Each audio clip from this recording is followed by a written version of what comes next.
Selamat pagi, kita bertemu kembali pada mata kuliah dasar-dasar ilmu tanah. Kali ini kita masuk pada pertemuan ke-9 dengan tema sifat biologi tanah. Jadi kalau di pertemuan ke-8 kita juga sudah membahas topik sifat biologi tanah. Nah, kali ini kita akan membahas sifat biologi tanah, lanjutan dari materi pada pertemuan ke-8. Kalau pada pertemuan ke-8 kita sudah sampai pada materi mikroorganisme yang membahas mengenai nematoda, protozoa, dan bakteri. Nah, pada kali ini kita akan melanjutkan materi tentang mikroorganisme tanah. Selanjutnya kita membahas tentang fungi tanah atau jamur tanah. Fungi tanah itu tidak berklorofil sama dengan actinomycetes dan bakteri sehingga menggantungkan kebutuhan energi dan karbon dari bahan organik. Fungi tanah dibedakan menjadi 3 golongan, yaitu ragi atau yeast, kapang atau mold, dan cendawan atau mushroom. Di antara ketiga golongan tersebut, hanya kapang dan cendawan yang mempunyai arti penting bagi pertanian. Ini jadi secara mikroskop penampakan dari fungi mycorrhiza. Jadi bersimbiosis dengan tanaman seperti sudah dibahas di pertemuan sebelumnya. Mycorrhiza ini bisa bersimbiosis dengan tanaman, dari hifa yang dibentuknya akan memperlebar. Kalau misalnya kapasitas serapan akar tanaman itu hanya sampai sini, dengan adanya peran jamur mycorrhiza, hifanya, sehingga serapan unsur hara dan air bagi tanaman itu semakin luas. Sehingga kapasitas menyerap unsur hara dan air tanaman itu menjadi lebih banyak. Jadi ini gambarnya ya. Ini bintil akar, kemudian ini hifa dari mycorrhiza, ya, dari jamur mycorrhiza yang bersimbiosis dengan akar tanaman. Kita membahas dulu mengenai kapang. Kapang merupakan jamur yang berfilamen banyak dan berukuran mikroskopis sehingga disebut kapang. Dalam tanah berperan lebih penting daripada jamur, bahkan perannya melebihi peranan dari bakteri. Jamur sangat peka terhadap kondisi aerasi, berkembang baik dalam suasana asam, netral, dan alkalin. Kapang dijumpai di setiap horizon tanah, jadi di setiap lapisan tanah bisa dijumpai kapang. Terbanyak dijumpai dalam lapisan olah, di mana terdapat banyak bahan organik dan aerasi tanah yang baik. Nah, jadi pada lapisan olah, karena tanahnya diolah, aerasi tanahnya pun baik, sehingga kapang dapat hidup, dapat berkembang dengan baik pada lapisan olah. Genera yang sering dijumpai atau genus yang sering dijumpai untuk kapang itu adalah Penicillium, Mucor, Trichoderma, dan Aspergillus. Jumlah populasi kapang dan macam spesies berfluktuasi setiap waktu. Macam bahan organik yang terdapat dalam tanah menentukan macam kapang. Jadi jenis bahan organik akan menentukan jenis kapang dalam tanah. Fungsi mycorrhiza. Ya, mycorrhiza berasal dari kata Yunani yang berarti fungi atau jamur yang berasosiasi dengan akar. Mycorrhiza adalah bentuk kerjasama simbiosis mutualisme. Jadi kerjasama saling menguntungkan antara akar tumbuhan dan jamur untuk membantu menyerap hara terutama P dari tanah yang biasanya diserap oleh akar. Jadi mycorrhiza ini bersimbiosis mutualisme, ya, saling menguntungkan dengan perakaran tanaman, di mana akar tanaman inang dari mycorrhiza sedangkan untuk hidup, sedangkan akar tanaman mendapatkan unsur hara terutama P melalui hifa mycorrhiza yang ada di sekitar perakaran. Sebagian besar mycorrhiza yang dapat berasosiasi dengan aneka jenis tumbuhan adalah fungi atau jamur mycorrhiza vesicula arbuscula atau MVA. Jadi mungkin kita sudah pernah dengar istilah ini, mycorrhiza vesicula arbuscula. Adapun peranan mycorrhiza, yang pertama meningkatkan serapan unsur hara tadi ya, karena daerah jangkauan perakaran adanya hifa mycorrhiza semakin luas, sehingga unsur hara, kapasitas serapan unsur hara tanaman itu juga meningkat. Kemudian meningkatkan ketahanan terhadap kekeringan. Nah, jadi dengan kapasitas serapan air dan unsur hara tanaman yang semakin luas, mengurangi dampak kekeringan bagi tanaman karena jangkauan untuk penyerapan airnya juga lebih luas. Kemudian, peranan ketiga meningkatkan ketahanan serangan patogen akar, kemudian konservasi tanah, tadi ya sebagai jaring-jaring unsur hara sehingga unsur hara tidak mudah hilang, kemudian bersinergi dengan organisme lain, kemudian mempertahankan keanekaragaman tumbuhan, dan sebagai sumber pembuatan pupuk biologis. Nah, jadi itu beberapa peranan mikoriza. Kemudian mikroorganisme selanjutnya adalah Actinomycetes. Actinomycetes berkembang baik dalam keadaan lembab atau beraerasi baik.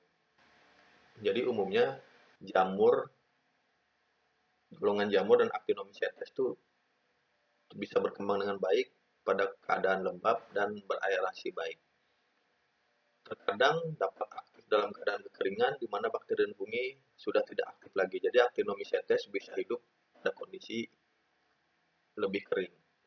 Sangat sensitif terhadap keasaman tanah, ya keadaan asam, jadi pH 5 sudah banyak mengurangi aktivitas.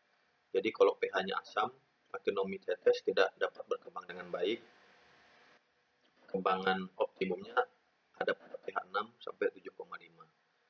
Penyakit yang disebabkan oleh Actinomycetes dapat diatasi dengan menurunkan pH. Nah, jadi kalau ada penyakit disebabkan oleh Actinomycetes dengan pH yang rendah, penyakitnya karena Actinomycetes tidak bisa berkembang dengan baik, penyakitnya pun tidak bisa berkembang. Nah, ini contoh beberapa Actinomycetes ya pada media agar di petri dish. Ini penampakannya sama dengan jamur ya. Kemudian ini Actinomycetes jenis Ascomycota. Kemudian yang selanjutnya adalah alga. Alga merupakan jasad mikro atau mikroorganisme dari golongan tumbuhan. Jadi alga ini dari golongan tumbuhan. Kemudian sebagian besar alga mempunyai klorofil. Tadi jadi kalau bakteri dan jamur tidak mempunyai klorofil, sedangkan alga mempunyai klorofil sehingga harus hidup dekat permukaan tanah. Di antaranya dapat hidup dengan memperoleh sumber energi dari bahan organik dan dapat hidup di lapisan yang agak dalam. Alga dibagi dalam 3 golongan, yaitu alga biru hijau, dan alga diatom. Alga merupakan golongan tumbuhan yang berada di lapisan tanah teratas, yang dijumpai dalam lapisan dalam berada sebagai spora yang beristirahat atau cyst, atau bentuk vegetatif yang tidak tergantung dari klorofil. Jadi, cyst ini merupakan bentuk vegetatifnya yang tidak tergantung dari klorofil. Padang rumput merupakan habitat baik bagi alga biru hijau, sedangkan kebun tua cocok untuk diatom. Pertumbuhan alga sangat dipengaruhi oleh penambahan pupuk kandang. Alga biru hijau dan hijau melebihi jumlahnya diatom. Jadi alga biru hijau dan alga hijau ini jumlahnya lebih banyak dibandingkan diatom. Menurut Martin, ya yang melakukan penelitian tahun 39, populasi total alga di Amerika itu berjumlah 800.000 tiap gram tanah kering. Jadi lumayan, bukan lumayan ya, sudah sangat banyak sekali, 800.000 per gram tanah kering. Alga biru hijau sangat banyak dijumpai di sawah dan dapat memfiksasi sejumlah nitrogen dari udara berdasarkan penelitian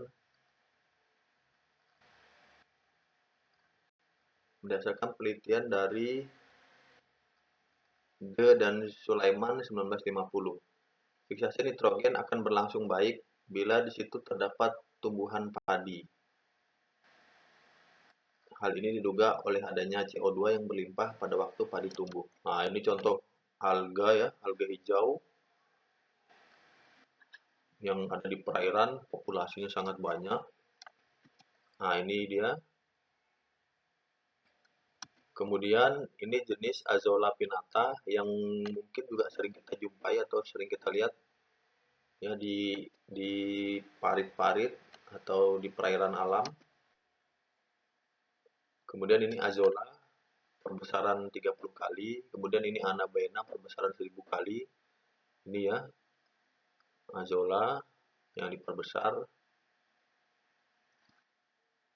Kemudian organisme selanjutnya adalah akar tumbuhan. Akar tumbuhan merupakan sumber bahan organik yang tidak terhingga. Jadi akar tumbuhan ini merupakan bahan organik, sumber bahan organik yang sangat banyak ya peranannya, kemudian jumlahnya juga sangat besar di dalam tanah. Contohnya jagung akan menghasilkan bagian atas tanah sebanyak 6.000 kg per hektar. Padi menghasilkan 6 sampai 7.000 kg per hektar. Permukaan absorptif dari akar berada di daerah yang sangat kaya akan unsur hara. Hal ini telah dikemukakan dari pembicaraan tersebut menunjukkan mengapa akar tanaman dapat dianggap sebagai jasad penghuni tanah.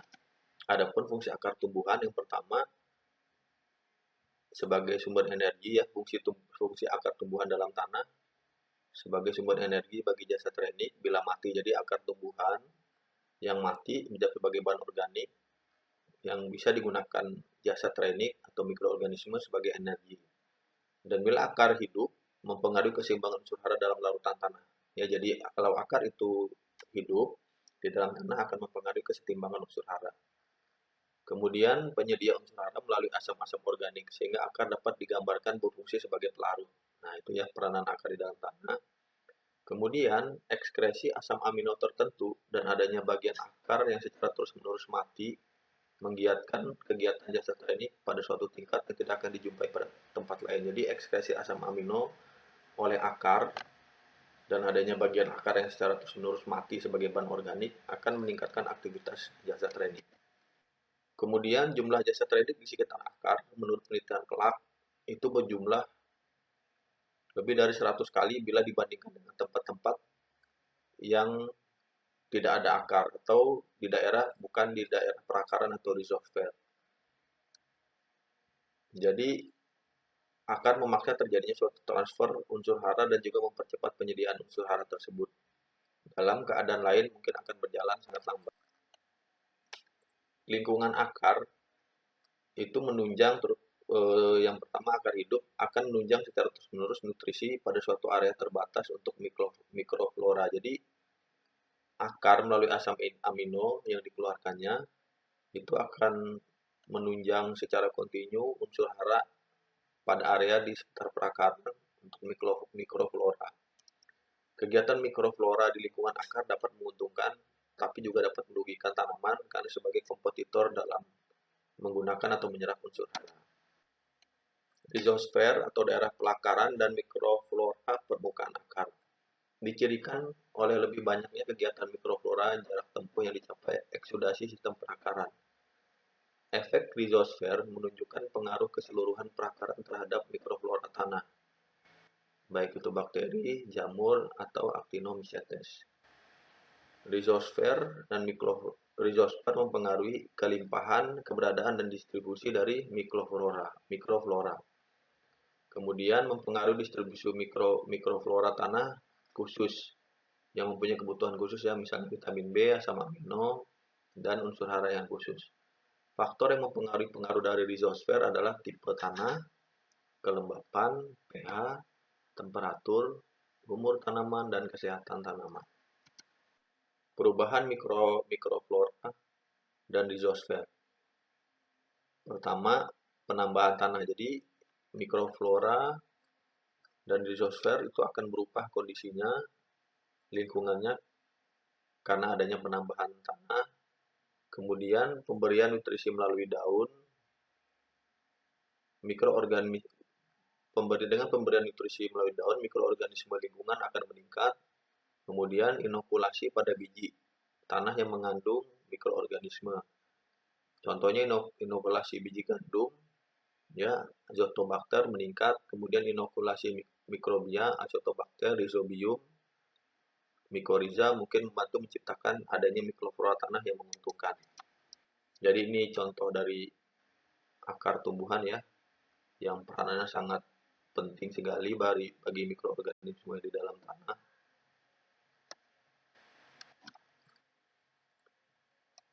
Baik, jadi dari materi pertemuan ke-8 dan ke-9, kita sudah membahas peranan organisme tanah baik makroorganisme makroorganisme maupun mikroorganisme. Kalau kita bisa rangkum ya dari peranan makroorganisme dan mikroorganisme, beberapa fungsi peran penting dari organisme di dalam tanah itu yang pertama adalah menjaga struktur tanah. Jadi organisme yang terlibat misalnya invertebrata di akar tanaman, kemudian mikoriza, mikroorganisme lain yang mengaduk dan mencampur tanah. Jadi menjaga kondisi struktur tanah dari aktivitas kegiatan organisme. Kemudian fungsi yang lain mengatur pergerakan air di dalam tanah. Jadi organisme peran adalah akar tanaman dan invertebrata yang menggali dan melubangi tanah sehingga terbentuk lubang-lubang ya yang akan mengatur pergerakan air dalam tanah. Kemudian fungsi selanjutnya adalah penyimpan karbon dan pertukaran gas. Jadi seluruh organisme dan akar tanaman ya itu yang berperan dalam penyimpan karbon dan pertukaran gas. Karbon dijaga dalam bentuk agregat padat yang dihasilkan oleh invertebrata. Kemudian fungsi yang keempat, penetral racun di dalam tanah. Jadi hampir seluruh mikroorganisme berperan sebagai penetral racun di dalam tanah. Kemudian berperan sebagai siklus hara. Hampir seluruh mikroorganisme dan akar tanaman, ya beberapa tanah, kemudian invertebrata pemakan seresah itu berperan penting dalam siklus hara. Kemudian sebagai dekomposisi bahan organik, tadi sudah dijelaskan sebelumnya, beberapa saprofit dan invertebrata pemakan seresah ya untuk mendekomposisi bahan organik, jamur, bakteri, Actinomycetes dan mikroorganisme lain. Nah, itu organisme yang terlibat dalam dekomposisi bahan organik. Kemudian fungsinya mencegah penyakit, parasit dan hama.